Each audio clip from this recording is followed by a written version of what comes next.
여러분 안녕하세요. 정보처리 기사 실기 강좌 시간입니다. 강의를 맡은 강사 윤영혜이고요.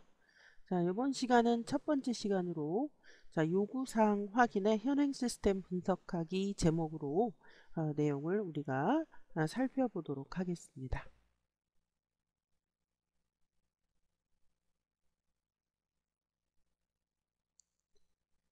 자, 이번 시간에 배울 목차입니다. 첫 번째, 개정된 실기 시험에 대한 그 내용이므로 어떤 내용들이 개정이 되었나 살펴보도록 하겠고요. 자, 두 번째, 실제로 우리가 배울 내용인 현행 시스템 파이라는 제목이고요. 세 번째는 개발 기술 환경 정의라는 제목으로 내용을 살펴보도록 하겠습니다. 자, 먼저 2020년부터 개정에 들어가는 정보처리 기사 부분에 어떤 것들이 개정이 되었는지 굉장히 많이 바뀌었거든요. 거의 확 바뀌었다고 해도 과언이 아닌데, 자, 살펴보도록 할게요. 일단 개정 전 그 과목에는 실무 알고리즘 응용, 데이터베이스, 업무 프로세스, IT 신기술 동향, 전산 영어 이렇게 5가지 과목으로 실기 시험이 이루어졌었습니다. 그런데 이 2019년까지고요. 2020년도부터에는 NCS 정보통신 대분류 징부. 자, 이게 무슨 말이냐? NCS라는 것이 무엇인지 일단 살펴보고 다시 돌아오도록 하겠습니다. 자, 제가 웹을 한번 접속해 보도록 하겠습니다. 자, 미리 ncs.go.kr 사이트에 제가 접속을 했는데요. 자, 이건 국가에서 그 직무를 그 표준으로 나눈 그런 그 내용인데요. 자, 현재 우리 사회에 있는 직무를 24개 직무군으로 나눴습니다. 이게 대분류이고요.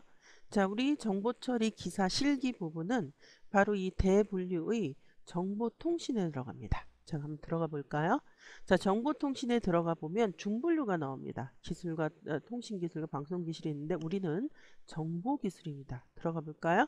자, 소분류에 여러 가지 소분류가 있는데 우리는 정보기술 개발입니다.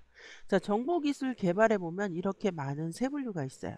그 중에 우리 정보처리 기사는 이 02번 응용 소프트웨어 엔지니어링의 10개 세분류 그 능력 단위가 이제 이거에 들어가서 나오는 화면이 능력 단위인데요.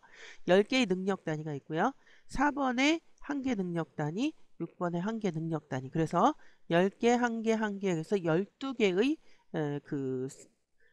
능력 단위를 테스트하는 것이 바로 정보처리 기사가 되겠습니다. 자, 그러면 다시 우리 본문으로 돌아와서요. 자, 우리가 ncs.go.kr에 접속해서 우리가 배울 내용의 어떤 큰 그림을 보았어요. 그때 이 응용 소프트웨어 엔지니어링 02번 그 정보기술 개발의 세 분류 중에 하나고요.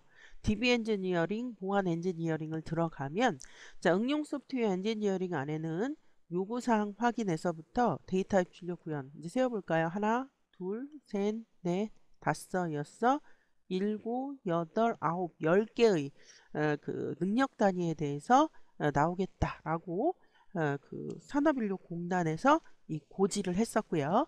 자, 그래서 실시가 바로 2020년부터 되는 거죠. 자, DB 엔지니어링의 그 세 분류 안에 SQL 응용이라고 하는 능력 단위를 또 테스트하겠다라고 얘기했고, 보안 엔지니어링이라고 하는 세 분류 안에 소프트웨어 개발 보안 구축. 그래서 이렇게 12개의 능력 단위에 대해서 테스트하겠다라고 산업인력공단이 고지를 했고, 어, 그 그래서 테스트도 그렇게 되므로 우리의 수업 강의 내용도 이 12개 능력 단위를 충실하게 반영을 하면서 이제 설명이 들어가는 그런 방법으로 우리 강의는 진행이 되겠습니다. 자, 그러면 실제로 어, 그 배울 내용을 한번 살펴보도록 하겠습니다. 자, 번호가 두 번째로 돼 있는데요. 계정사항을 설명하느냐고.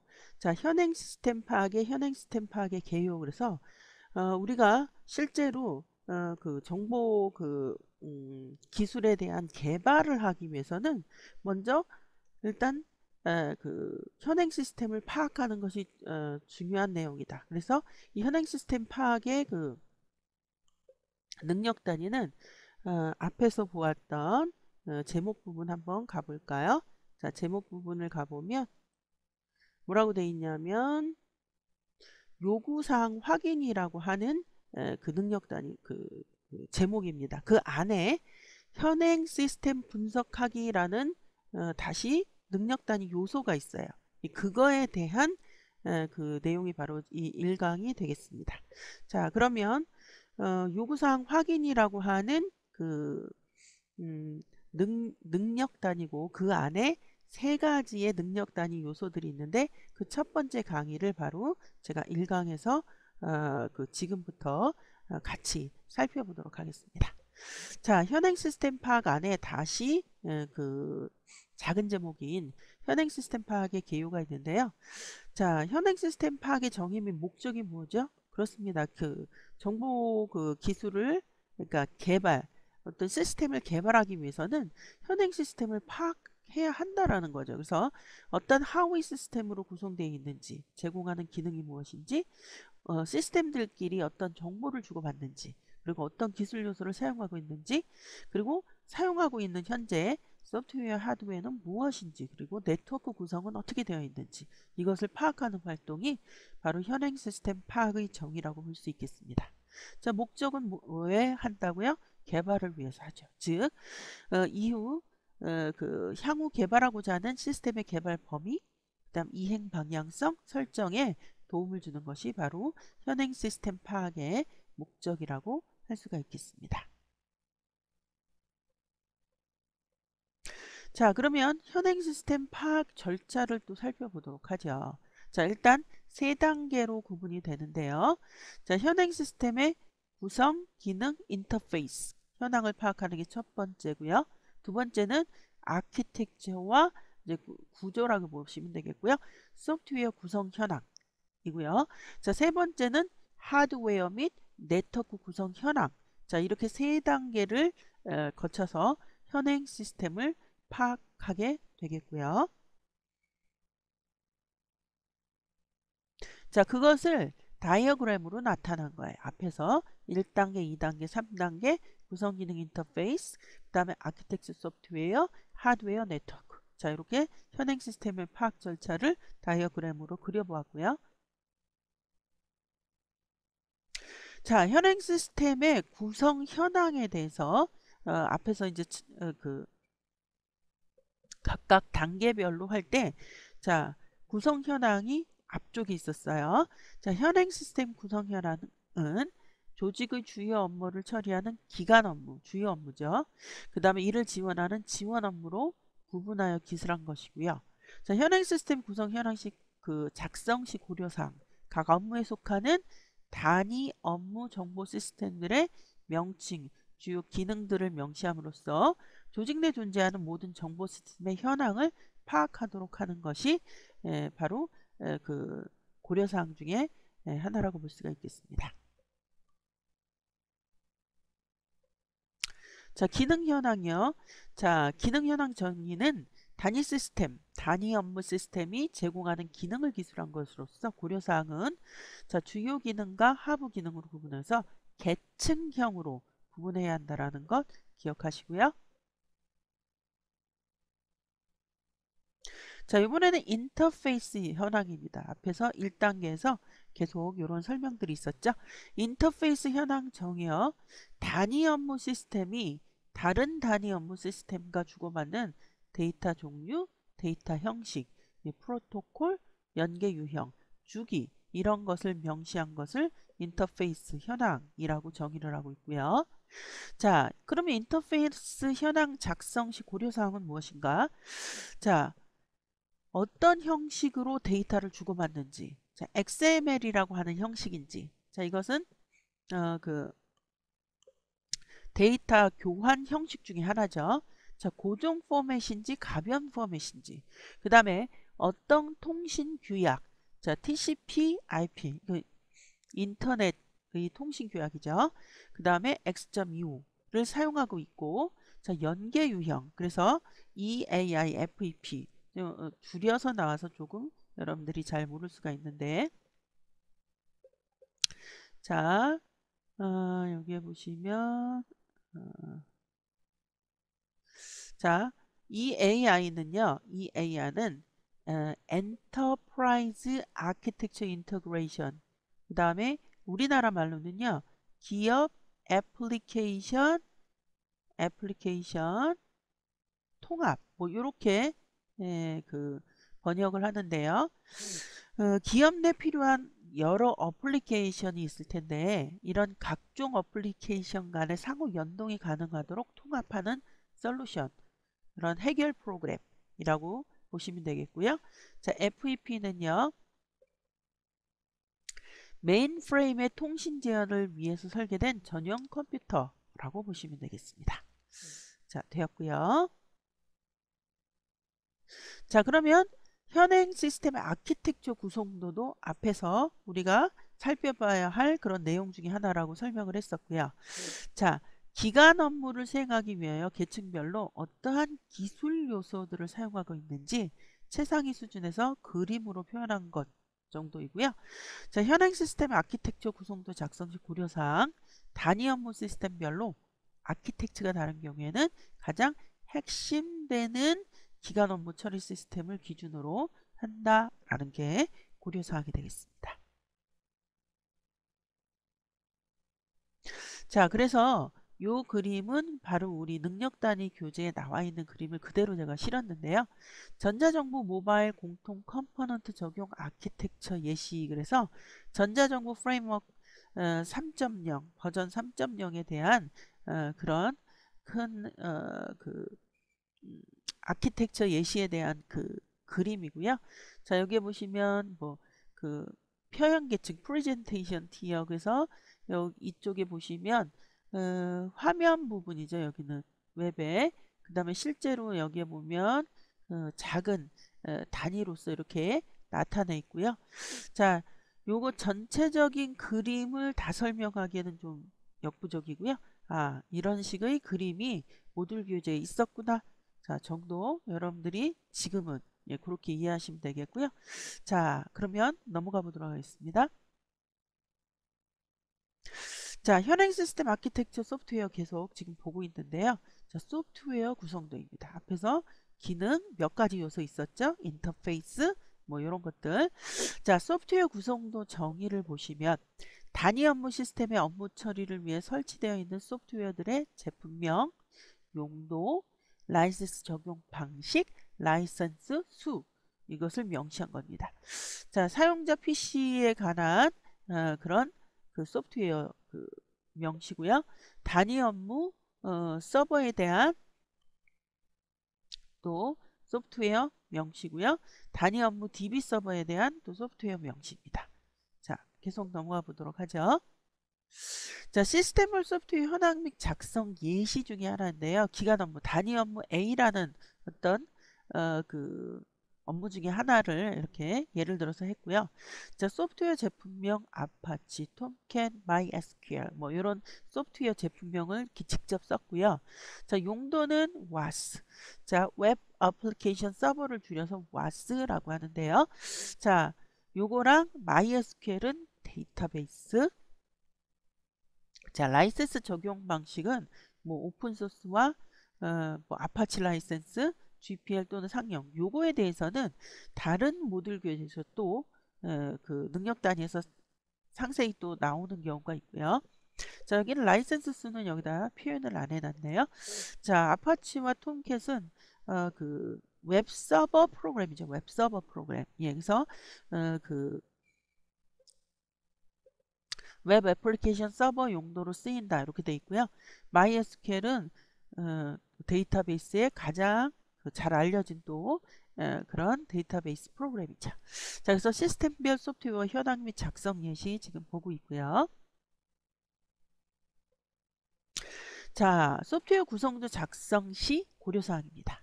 자, 시스템 구축 시 인프라 구축 비용에서 하드웨어 비용뿐만 아니라 소프트웨어 비용이 적지 않기 때문에 그렇죠. 상용 소프트웨어인 경우에는 라이센스 적용 방식 기준, 예, 사이트, 서버, 프로세서, 코어, 사용자 수 등 이렇게 그 라이센스 보유한 라이센스 수량 파악이 매우 중요하답니다. 왜냐하면 금액이 달라지니까요. 굉장히 중요한 사항이죠. 자, 이번에는 하드웨어 구성도, 네트워크 구성도 요게 남았죠. 자, 하드웨어 구성도 정의는 단위 업무 시스템들이 어디에 위치하고 있는 서버에서 운영되는지 서버의 주요 사양, CPU라든지 메모리라든지 하드디스크 이런 거, 그다음에 수량, 그다음에 이중화라는 말이 써 있는데요. 자, 이중화는 듀플렉싱이라고 이제 번역을 할 수 있고, 무슨 뜻이냐면, 시스템을 두 개씩 돌려서, 뭐, 하나가 잘못되었을 경우, 나머지 하나가 두 개를 돌리다가, 하나가 망가져도 하나가 돌아가니까 계속 시스템은 돌아갈 수 있는 거죠. 자, 그래서, 그러면 비용 부담은 당연히 늘어나겠죠. 예, 이중화가 그런 의미고요. 자, 시스템별 하드웨어 현황 및 작성 예시에서요. 단위 업무 시스템에 대해서 어플리케이션 서버, 데이터베이스 서버 이렇게 있고요. 제품명 써 있고요. 주요 사항도 여기 이렇게 써 있습니다. 수량 이중화가 노네요. 그러니까 이중화가 안 했다는 얘기죠. 자, 하드디스크 드라이브 테라바이트, 기가바이트 뭐 이런 거 써 있고요. 자, 그럼 하드웨어 구성도 작성 시 고려사항 좀 볼까요? 자, 이중화는 기간, 주요 업무의 서비스 기간 장애 대응 정책에 따라서 필요성 여부가 결정이 되고요. 현행 시스템에서 이중화가 적용된 경우에는 목표 시스템에서도 이중화가 필요한 경우가 대부분이고요. 이에 따라서 인프라 구축 난이도, 비용 증가 가능성이 당연히 존재합니다. 자, 밑에 그림을 보시면요. 서버 두 개죠. 예, 그 다음에 DBMS, DB 서버 즉 두 개죠. 예, 이런 것이 바로 이중화에 대한 어떤 다이어그램 그림이라고 볼 수 있고요. 자, 이번에는 네트워크 구성입니다. 자, 업무 처리 시스템들이 어떤 네트워크 구성을 가지는지 그림으로 표현하는 것이고요. 자, 현황을 이렇게 작성한 예시고요. 자, 계속 또 보도록 하겠습니다. 자, 네트워크 구성도 작성 시 고려사항입니다. 자, 서버의 위치, 서버 간의 네트워크 연결 방식을 파악할 수 있고요. 네트워크 구성도는 조직 내 서버들의 물리적인 위치관계 파악, 조직 내 보안 취약성 분석 및 대응, 네트워크 장애 발생 추적 및 대응 등의 다양한 용도로 예, 네트워크 구성도를 알아야지 이런 것들을 지금 우리가 추적하고 대응할 수 있죠. 자, 네트워크 구성도 예시예요. 그래서 여기 지금 범례가 있죠. 자, 요거는 스위치이고요. 두 개 있네요. 자, 요거는 여러분들이 딱 봐도 그 벽같이 생겼죠. 벽. 예, 그래서 방화벽. 예. 방화벽이 소프트웨어나 뭐 하드웨어를 다 방화벽이라고 할 수 있겠고요. 자, 그다음에 이제 요게 이제 스위치. 예. 그리고 라우터. 예. 그리고 외부랑 연결하는 자, 인터넷. 그래서 네트워크 구성도 예시고요.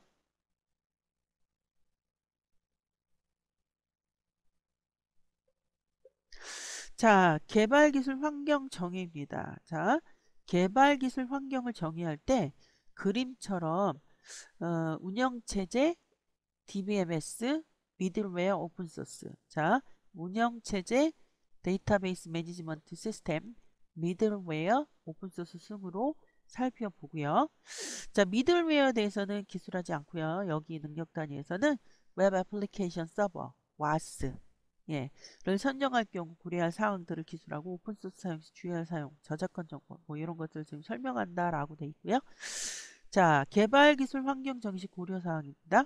자, 그래서 CPU 용량 선정과 메모리 용량 산정과 디스크 용량 산정과 오픈소스에 대해서 이 순서대로 살펴보라 이렇게 돼 있고요. 자, 운영체제 주요 특징 및 고려사항 볼게요. 자, 운영체제는 가장 우리가 일반적으로 운영체제 그러면 이제 전문 용어이지만 그냥 윈도우 그럼 바로 운영체제 중에 하나죠.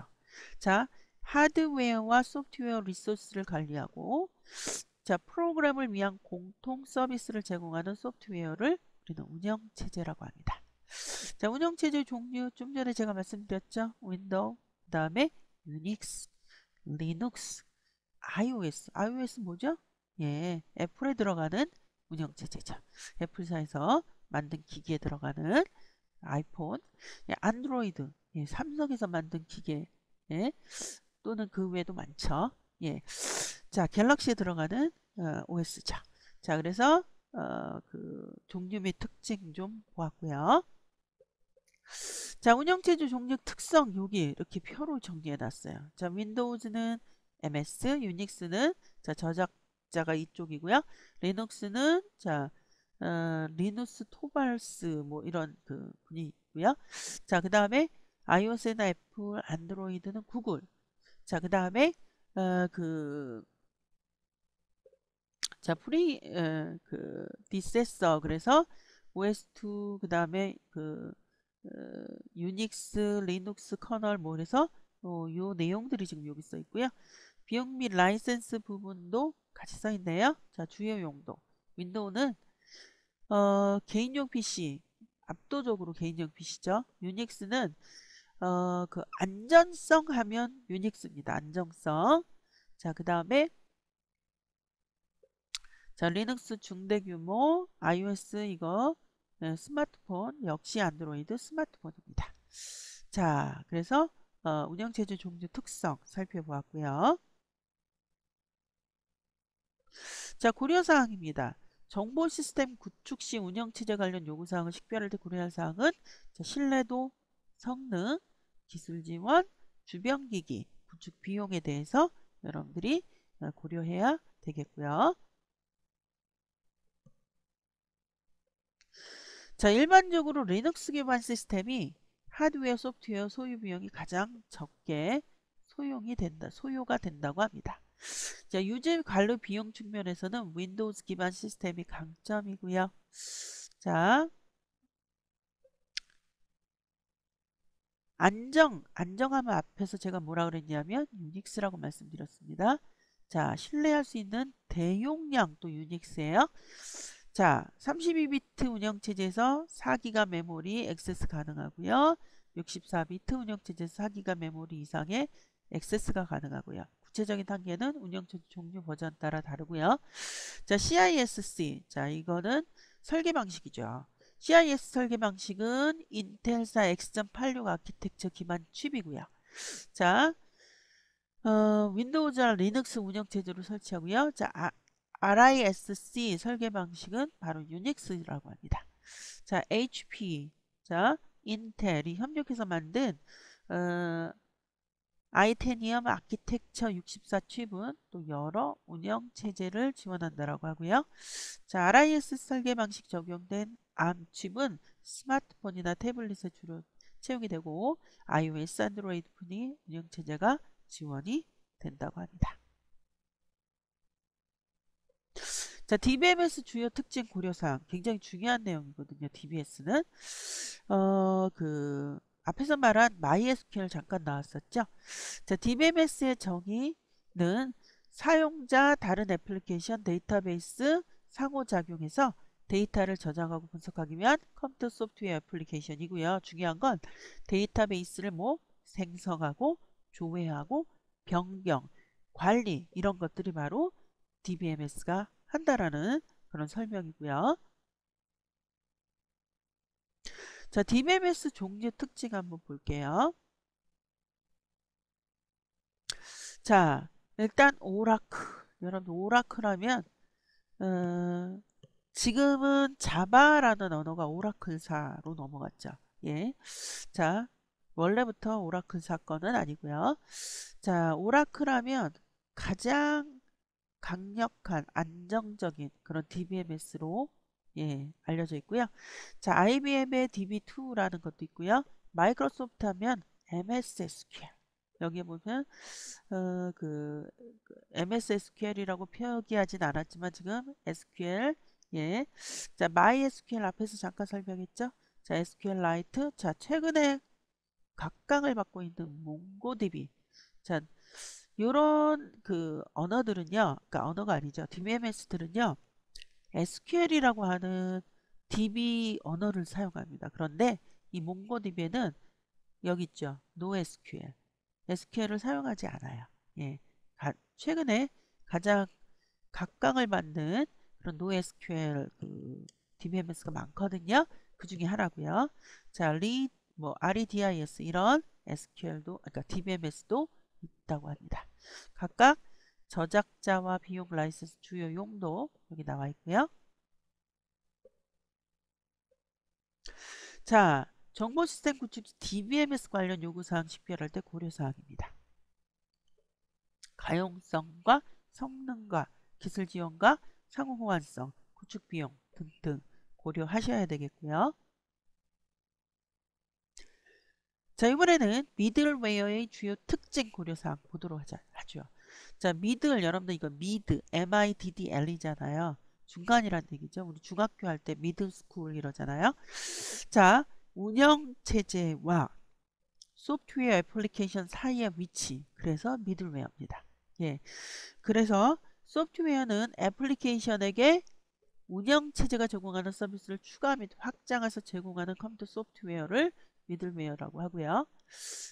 그 대표적인 미들웨어가 바로 와스 서버가 있고요. 자, 웹 애플리케이션 서버의 줄임말인 와스는 자, 중요합니다. 동적인 우리가 이거 그 애플리케이션이라는 용어만 빼면 웹서버가 나옵니다.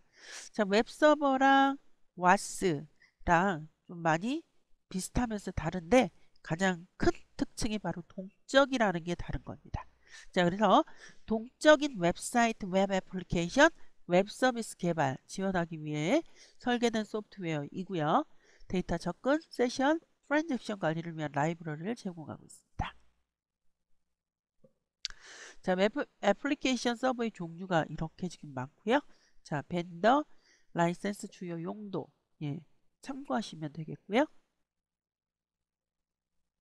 자, 고려사항은 가용성, 성능, 기술 지원, 구축 비용을 그 구분을 해서 고려하셔야 되겠습니다.